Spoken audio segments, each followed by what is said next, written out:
ओम नमो भगवते वासुदेवाय नमः। आप सभी को पुत्रदा एकादशी की हार्दिक शुभकामनाएं। हमारे हिंदू धर्म में हर महीने की 11वीं तिथि को एकादशी का व्रत किया जाता है। यह तिथि अत्यंत पवित्र तिथि मानी जाती है। प्रत्येक मास में 2 एकादशी तिथियां आती हैं, एक शुक्ल पक्ष में और दूसरी कृष्ण पक्ष में। जो भक्त एकादशी का व्रत पूरे विधि विधान से करते हैं, उनकी समस्त मनोकामनाएं भगवान श्री हरि विष्णु की कृपा से शीघ्र ही पूर्ण होती हैं। आज की वीडियो में आप सुनेंगे पौष पुत्रदा एकादशी व्रत की कथा। महाराज युधिष्ठिर ने पूछा, हे भगवान, आपने सफला एकादशी का महात्म बताकर बड़ी कृपा की है। अब कृपा करके यह बतलाइए कि पौष शुक्ल एकादशी का क्या नाम है, उसकी विधि क्या है और उसमें कौन से देवता का पूजन किया जाता है।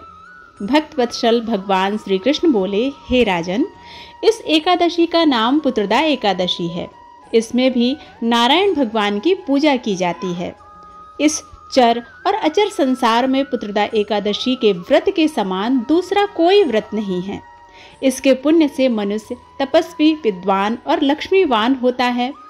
इसकी मैं एक कथा कहता हूँ, सो तुम उसे ध्यानपूर्वक सुनना।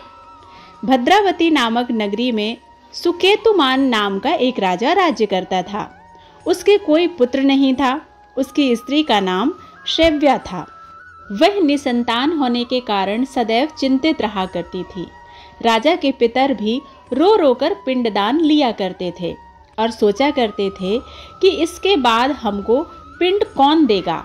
राजा को भाई बांधव, धन, हाथी, घोड़े, राज्य और मंत्री, इन सब में से किसी से भी संतोष नहीं होता था। वह सदैव यही विचार करता था कि मेरे मरने के बाद मुझको कौन पिंडदान करेगा। बिना पुत्र के पितरों और देवताओं का ऋण मैं कैसे चुका सकूंगा।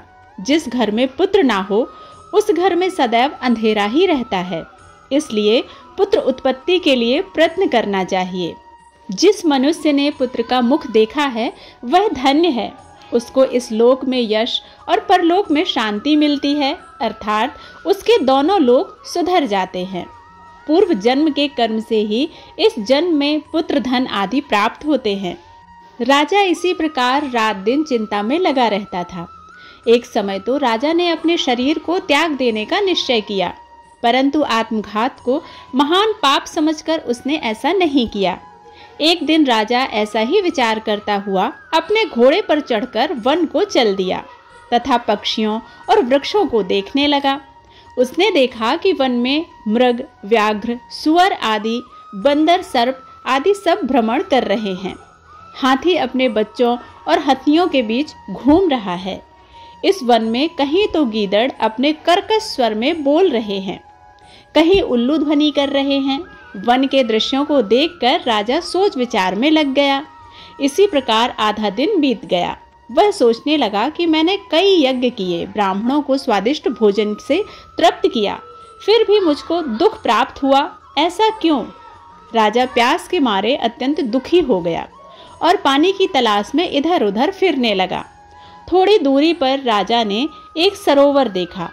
उस सरोवर में कमल खिले थे तथा सारस, हंस, मगरमच्छ आदि विहार कर रहे थे। उस सरोवर के चारों तरफ मुनियों के आश्रम बने हुए थे। उसी समय राजा के दाहिने अंग फड़कने लगे। राजा शुभ शगुन समझकर घोड़े से उतरकर मुनियों को दंडवत प्रणाम करके बैठ गया।